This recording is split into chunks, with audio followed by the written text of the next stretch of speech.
नमस्कार दोस्तों, स्वागत है आप सभी का JP talks the music media में। हाजिर हूँ आप सभी के बीच एक नई वीडियो में एक नए फनकार के साथ। हिंदुस्तान के प्रसिद्ध भजन गायकों में से एक एनर्जेटिक पर्सनैलिटी के साथ आज हमारे साथ में है अंजलि द्विवेदी जी। जय श्री श्याम। जय श्री श्याम जी। दीदी, सबसे पहले तो आपका बहुत बहुत स्वागत है हमारे यूट्यूब चैनल में। बहुत बहुत धन्यवाद, शुक्रिया जी। और दीदी ने बात बोलना शुरू करी है और अपने आप ही एनर्जी से इतना भर गया हूँ, पूरी वीडियो देखना, एनर्जी लास्ट तक कम नहीं होगी। अभी जो अंजलि जी बैठी है और जो स्टेज पर बैठी होती है, ज़मीन आसमान का फ़र्क आपको देखने को मिलेगा या नहीं, ये वीडियो में देखना। मुझे तो लगता है कि दीदी अभी बड़ी शांत है और वीडियो और स्टेज पर कितनी एनर्जी में रहती हैं। दीदी, वैसे तो आप आज किसी परिचय के मोहताज नहीं, पूरे हिंदुस्तान में क्या हिंदुस्तान के बाहर भी आपको लोग बहुत जानते हैं। फिर भी एक छोटा सा इंट्रोडक्शन हमारे जो नए व्यूअर्स हैं उनके लिए, आप कब से भजन गा रहे हैं और सबसे पहला भजन आपने कब गाया था? मुझे लगभग आज 10 साल हो गए हैं, 31 ईयर की मेरी एज है। और गाने को मैंने 10 साल हो गया होगा अप्रॉक्स। बाबा की कृपा है ये कि इतने कम टाइम में, मुझे श्याम जगत में भी ज़्यादा टाइम नहीं हुआ है, मुश्किल से 6 या 7 साल हुए होंगे। और ये बाबा की विशेष कृपा रही है कि जो शुरुआत की है मैंने वो सीधा टी सीरीज से ही की है। तो बस ये सीढ़ी दर सीढ़ी बढ़ती गई और बाबा ने नाम करती गई। बाबा, ये विशेष कृपा है बाबा की। तो 10 साल का ये पीरियड है और अब 11वां साल लगने वाला है बहुत जल्दी। 10 साल में आपने पूरे हिंदुस्तान में क्या पूरे वर्ल्ड वाइड आपने बहुत अच्छा नाम कमाया।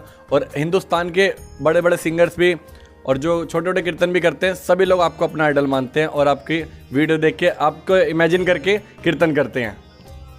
ये उनका सबका प्यार है, आशीर्वाद है, जो इतना मुझे प्यार करते हैं।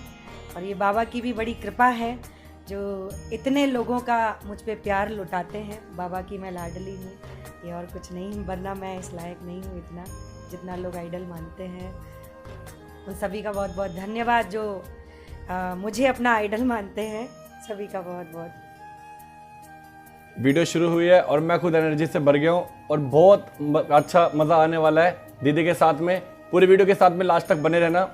दीदी, अभी सिर्फ बातें शुरू हुई है और दिमाग में घुलने लग गया कि अभी 2 मिनट में बस भजन आने वाला है। ऐसे व्यूअर्स ही वेट कर रहे होंगे, तो एक छोटा सा भजन, मीठा सा। मैंने जब बात आपने पूछी 10 साल पहले, तो 10 साल पहले मेरा फर्स्ट एल्बम आया था टी सीरीज से। उस समय मैं माता के भजन गाती थी और जो मेरा पहला भजन हिट हुआ था, मैं उसी की 2 लाइनें गुनगुनाऊंगी।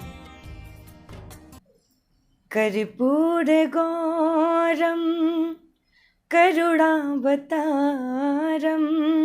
संसार सारम भुजगेंद्रहारम। कर्पूर गौरम करुणावतारम संसार सारम भुजगेंद्रहारम। सदा बसंतं हृदयारविंदे भवम भवानी सहितं नमामि। कर्पूर गौरम करुणावतारम संसार सारम भुजगेंद्रहारम। यूट्यूब पे सुनने का एक अपना ही अलग लेवल का मज़ा है और विदाउट इंस्ट्रूमेंट आज पहली बार अंजलि जी का भजन सुना, इसका अपने आप में मज़ा है। और वीडियो को लाइक कर देना अगर भजन पसंद आ रहे हैं दीदी के। वीडियो के साथ में लास्ट तक बने रहना, बिल्कुल भी स्किप मत करना। दीदी, वैसे तो भगवान हमेशा भाव देखते हैं, क्योंकि किसी भी भाषा में हम भजन प्रस्तुत करते हैं भगवान के आगे तो कोई जज करने वाला नहीं होता, सिर्फ भगवान भाव देखते हैं। लेकिन अपनी गायकी को पॉलिश करने के लिए हम सभी को अपने जीवन में ज़रूरत पड़ती है किसी न किसी गुरु की ऑफिशियली सिंगिंग को सीखने के लिए। तो आपने कहाँ से सीखा गुरु जी के बारे में? देखिए, वैसे सच्चाई में बताऊं तो आज तक ना मैंने किसी को फॉलो किया है और ना मैंने किसी से सीखा है। लेकिन हाँ, जब बात आती है सीखने की तो हमने एक छोटे से बच्चे से भी बहुत कुछ सीखा है, अपने से बड़ों से भी बहुत कुछ सीखा है। हमसे बड़े जो गुणी जन हैं, बड़े बड़े भजन प्रवाहक हैं, उनसे भी बहुत कुछ सीखा है। जो अच्छाइयाँ हैं वो उनसे मैंने बहुत कुछ सीखी हैं। हर इंसान से जो मुझे कुछ सीखने को मिला है, मैंने हर इंसान से सीखा है। बहुत सुंदर दीदी। और गुरुजी ऑफिशियली आपने कहीं से नहीं सीखा? नहीं जी, मैंने वैसे कहीं नहीं सीखा है, और ये बाबा की विशेष कृपा है, जो गॉड गिफ्ट है, जो भी है। लेकिन अगर ये कहो संगीत की शिक्षा, तो वो मैंने कहीं से नहीं ली है, बस सुन सुन के अपने से बड़ों को, अपने से जो गुड़ीजन हैं, हमारे बड़े हैं, जो बड़े भजन प्रवाहक हैं, उन सबको सुन के मैंने सीखा है। बहुत सुंदर दीदी। कल आपसे आपके बारे में जानने के लिए कई सिंगर से मैं भी बात हो रही थी, तो कह रहे थे कि अंजलि दीदी कभी भी बहुत लंबे लंबे आलाप या सरगम वगैरह नहीं मारते, लेकिन जो एक बार सामने बैठ गया दीदी के साथ साथ वो भी भजनों में लीन हो जाता है। तो ये सब काफ़ी भजनों का ही असर है आपके, और शब्दों के भी, और आपकी वाणी भी काफ़ी मधुर रहती है, शब्दों का चयन बड़ी तरीके से करते हैं आप भी। दीदी आप किसी और को भी फॉलो करते हैं, सिंगर को? आपने वैसे बताया नहीं। नहीं, मैं किसी को नहीं करती, बस मैंने बोला कि अपने से बड़ों को ही सुनती आई हूँ। बचपन से ब्राह्मण परिवार में जन्म लिया, घर में पूजा पाठ धर्म के बारे में सुनते रहे, और पापा जो कि हमारे फादर प्रिंसिपल रहे, और क्योंकि घर में भगवत गीता वगैरह, अखंड रामायण का पूजा पाठ का ज़्यादा रहता था, तो बस उसको सुन सुन के ही जो भी धार्मिक विचार मन में आते थे, उसी से सब कुछ सीखा है। और वैसे मैंने आज तक किसी को फॉलो नहीं किया है, किसी को भी। बहुत सुंदर दीदी। और दीदी रिसेंटली आपका एक भजन आया था, खाटू का राजा आ गया, बहुत ज़्यादा प्यार मिल रहा है आपको यूट्यूब पर, और सभी कीर्तनों में सभी जितने भी सिंगर्स आपको फॉलो करते हैं, जितनी महिलाएं कीर्तन करती हैं, इस भजन को जरूर अपने कीर्तनों में गाती हैं, उसकी 2-4 लाइनें। ये भजन हमने बहुत समय पहले सोचा था कि हम कुछ ऐसा करेंगे, लेकिन जब इतनी बड़ी महामारी आई, उस बीच में लोगों के इतने कॉल्स आए जो कि काफ़ी परेशान थे, हताश थे कि दीदी मेरी बाबा सुनता नहीं है, तो मुझे लगा कि प्रेमियों का मनोबल टूटना नहीं चाहिए, जो बाबा पे विश्वास है वो बना रहना चाहिए। और कहीं ना कहीं ये सच्चाई है कि जब हम बाबा को बुलाते हैं तो बाबा सुनता है, और वो आता ज़रूर है, क्योंकि प्रेमी हठी होते हैं बाबा के। जितने भी सांवरे के प्रेमी हैं वो वाकई हठी हैं, जिद्दी हैं, वो भी मन में ठान के ही बुलाते हैं कि जब तक आप आएंगे नहीं, हम तब तक आपको बुलाते रहेंगे। तो बस बाबा का जब आना होता है तो हर प्रेमी को महसूस भी हो जाता है कि हाँ, वो मेरे इर्द गिर्द ही है, मेरे आसपास है। तो बाबा का स्वागत हम कैसे करते हैं? सज के सवर के लीले पे चढ़ के, सज के सवर के लीले पे चढ़ के, खाटू का राजा आ गया, भक्तों का मन हर्षा गया। मुख पे चंदा का है उजाला, गले में रत्नों की है माला, केसरिया बागा है निराला, जाऊं मैं सदके सज के संवर के, हाँ लीले पे चढ़ के, खाटू का राजा आ गया, भक्तों का मन हर्षा गया। बहुत सुंदर मॉल बन चुका है। अभी थोड़ी देर में दीदी की एंट्री है नेशनल क्लब में, और फिर भी एनर्जी अभी भी कमी नहीं हुई है। अभी ट्रैवल करके आई है दीदी, और मुझे लगता है यहीं पर ही हमने कीर्तन शुरू कर दिया है बाबा का।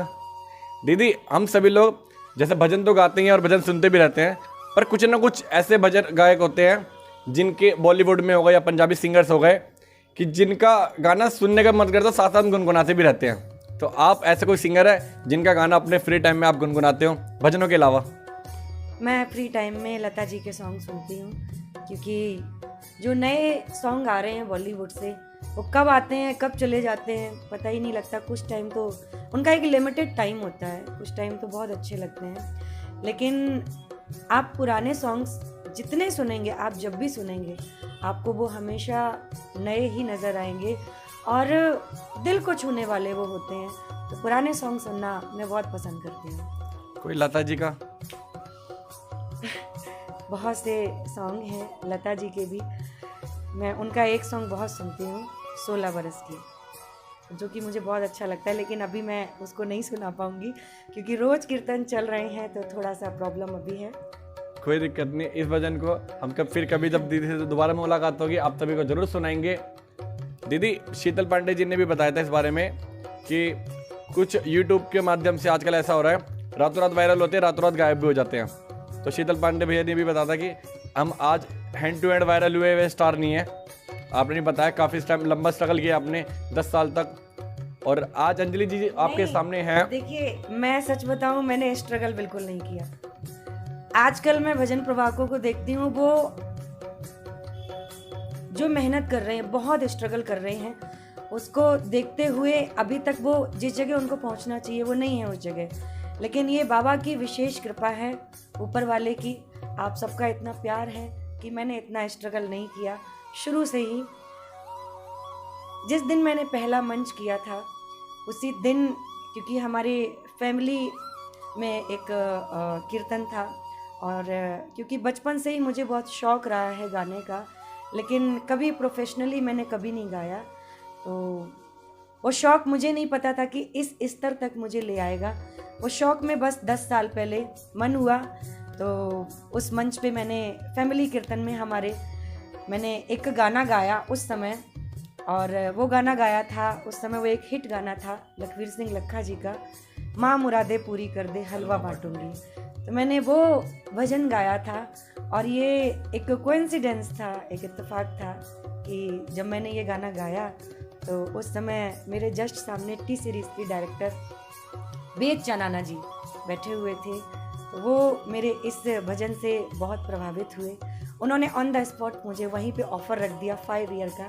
तो बस रेगुलर 5 साल मैंने टी सीरीज़ में गाया, और उसके बाद में बहुत ही बड़ा सहयोग रहा है। आप सब जानते हैं, मैं नाम ज़रूर लूँगी, सावरिया कंपनी के उस समय मालिक हुआ करते थे राजेश बत्रा जी।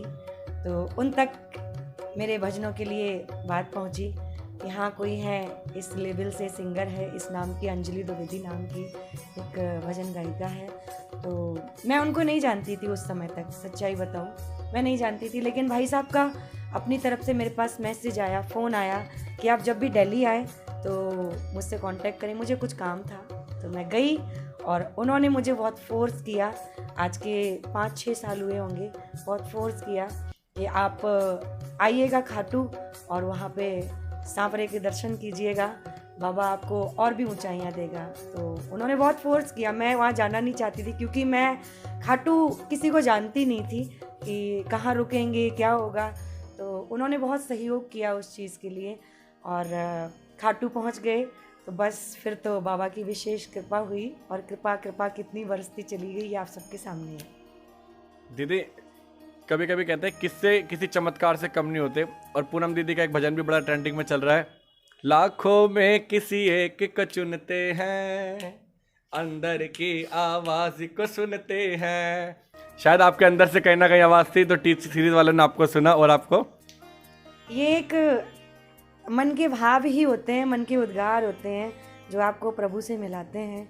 और आज एक मेरा भजन भी बाबा की कृपा से सबकी जुबां पे है, और सभी गाते हैं। मैं कीर्तनों में देखती हूँ मुझसे ज़्यादा वो गाते हैं, और ऐसा अभी प्रेजेंट टाइम में कोई ऐसा कीर्तन नहीं है जिस कीर्तन में मैं उसको ना गाती हूँ। और मैं सोचूं अगर कि मैं आज ना गाऊं तो प्रेमी मुझे जब तक मैं गा ना लूँ उसको बिना सुने मुझे जाने नहीं देते हैं। तो ये वही बात है, मैं उसकी 2 लाइनें गुनगुनाना चाहूँगी। हर दिन हर पल तेरे प्रेम की मस्ती चढ़ती जाए हो, तेरे कीर्तन भजन बिना हमें और न कुछ भी भाए। तुमको पाके इस जीवन की अब तो कोई चाह नहीं, तेरे नाम के पागल हैं, हमें दुनिया की परवाह नहीं। तुमको पाके इस जीवन की अब तो कोई चाह नहीं। बहुत सुंदर दीदी। तो दीदी इस एनर्जी का राज मैं आपसे पूछना चाहूँगा, भजनों में पूरे रम जाते हैं और भजन आप में रम जाते हैं। इसका राज तो मुझे भी नहीं पता लगा आज तक, क्योंकि रोज़ ट्रैवलिंग, रोज़ कीर्तन के बाद में मैं खुद कभी कभी सोचती हूँ आज मैं गा पाऊँगी कि नहीं गा पाऊँगी। लेकिन जब मंच पे पहुँचते हैं और सीधा पैर जाता है मंच पे, और उसके बाद में जब बाबा का एक जयकारा लगता है तो वो एनर्जी कहाँ से आती है। क्योंकि जब हम उस सांवरे के सामने होते हैं जो तीनों लोकों का स्वामी है, उसके सामने जब हम होते हैं तो हम अपने आपे में नहीं रहते हैं, और उस समय हम क्या कर जाते हैं क्या नहीं मुझे खुद नहीं पता लगता है। लोग भी मेरे को बोलते हैं ये आप क्या क्या कर जाते हैं, लेकिन सच्चाई यही है मैं वहाँ पे होती ही नहीं हूँ, मैं बाबा में ही खो जाती हूँ। मुझे नहीं पता कि क्या होता है उस समय। जब बाद में वो वीडियोस देखती हूँ जो आप लोग यूट्यूब पे डाल देते हैं, तो मैं खुद शॉक्ड होती हूँ कि ये क्या हो जाता है। ये सब बाबा की महिमा है। और दीदी कहीं ना कहीं आपके बैक टू बैक प्रोग्राम होते रहते हैं, तो कई बार आप भी अपनी वीडियो नहीं देख पाते होंगे यूट्यूब पर, इतना टाइम कहाँ हो पाता होगा? नहीं, मैं नहीं देख पाती हूँ। जब किसी का फ़ोन आता है कि हाँ ये वीडियो वायरल हो गया, ये इसमें ये चीज़ बहुत अच्छी है, तो मैं देखती हूँ ध्यान से उसको कि हाँ भाई। दीदी मेरे घर पे भी कल टीवी में लगाया था मैंने वाला भजन, तो मेरी मम्मी भी इसको डांस करने लग गई थी भजन को सुन करके, लखदातार, और बहुत ज़्यादा वायरल हो रहा है ये भी। बिल्कुल बिल्कुल, ये भजन तो देखिए बहुत है। एक एक भजन के बारे में चर्चा करेंगे तो मुझे लगता है पूरी रात निकल जाएगी। लेकिन कुछ भजन ऐसे होते हैं जो वाकई सबकी जुबान पे आ जाते हैं, वही ये भजन है। तो दीदी लखदातार की 2 लाइनें, उसके बाद एक क्वेश्चन और लूँगा आपसे। देखे ताज और कुतुब मीनार, उनसे बढ़कर तोरण द्वार, खाटू जैसा ना देखा हमने कोई स्थान। देखे ताज और कुतुब मीनार। बहुत सुंदर दीदी। अब समय की कुछ थोड़ी सी सीमा है और दीदी भी बहुत लेट हो रही है। लास्ट में एक क्वेश्चन दीदी लेना चाहूँगा, अपनी लर्निंग से और एक्सपीरियंस से, आप जो सिंगर्स हैं, छोटे सिंगर जो आपको फॉलो करते हैं और जितने भी भजन सुनने वाले लोग आपको प्यार करते हैं, उनके लिए क्या कहना चाहेंगे? बहुत अच्छी बात है कि आज की नई जनरेशन, न्यू पीढ़ी जितनी भी है वो भजन की तरफ प्रेरित हो रही है। लेकिन हम सभी जितने भी सनातन धर्म से ताल्लुक़ रखते हैं, उन सभी का भजन के साथ साथ में एक और दायित्व बनता है कि आप अपने धर्म के बारे में भी बोलें, क्योंकि जो आपको ईश्वर ने मंच दिया है, आप उस जगह से बहुत से लोगों को इस चीज़ के लिए जगा सकते हैं, जागरूक कर सकते हैं। तो भजन भी गाइए और भजन के साथ साथ में अपने धर्म के लिए जागरूक भी करिएगा। और सबसे ज़्यादा मैं उनके लिए बोलना चाहूँगी, आजकल सभी माता पिता से जो अपने बच्चों को सेंट मैरी में पढ़ा रहे हैं, बहुत अच्छी बात है। हर माँ बाप की एक ही इच्छा होती है कि उनके बच्चे आगे बढ़ें, लेकिन सेंट मैरी में पढ़ाने के साथ साथ में एक और प्रार्थना करनी चाहिए, एक निवेदन करना चाहिए स्कूल से या हमारी सरकार से कि एक सब्जेक्ट स्कूल में एक ऐसा होना चाहिए जिसमें धर्म के लिए आपके बताया जाए, जिसमें आपके संस्कारों के बारे में पढ़ाया जाए, जिसमें आपके ग्रंथों के बारे में आपको पढ़ाया जाए, जिससे कि आने वाली पीढ़ी को भी पता लगे कि भारत देश का नाम किस चीज़ से पहचाना जाता है। भारत सिर्फ भारत ही नहीं, संस्कारों से भरा हुआ देश है, तो इस चीज़ से पहचाना जाता है हमारा देश, हिंदुस्तान। बहुत अच्छी बात कही दीदी, और सब आपका बहुत बहुत धन्यवाद, आपने अपना कीमती समय निकाला। अगर वीडियो पसंद आई हो तो वीडियो को लाइक कर देना, कमेंट सेक्शन में जरूर बताना आपको अंजलि जी की आवाज़, उनका अंदाज, उनकी लर्निंग, उनके एक्सपीरियंस आपको कैसे लगे। और वीडियो के साथ में बने रहना, चैनल को सब्सक्राइब कर देना, बेल आइकन को प्रेस कर देना। Thank you so much. जय श्री श्याम। जय श्री श्याम सभी को।